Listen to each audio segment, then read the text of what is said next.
శ్యామలాదేవి వారాహీదేవి ఆవిర్భావం.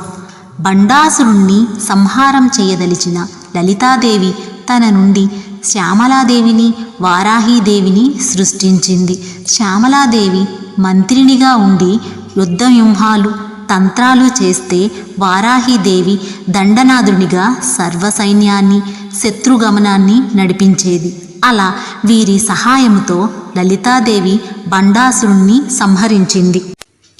దీనినే లౌకికంగా చూస్తే మనం చేయదలిచిన ఏ పనికైనా ప్రేరణ ఇచ్ఛాస్వరూపిణి అయిన లలితాదేవి కలిగిస్తే ఆ పని ఎలా చేయాలో బుద్ధిని జ్ఞానశక్తి స్వరూపిణి అయిన శ్యామలాదేవి కలిగించి క్రియాశక్తి స్వరూపిణి అయిన వారాహీదేవి మనకి ఆ పని చేసే శక్తి ఇస్తుంది.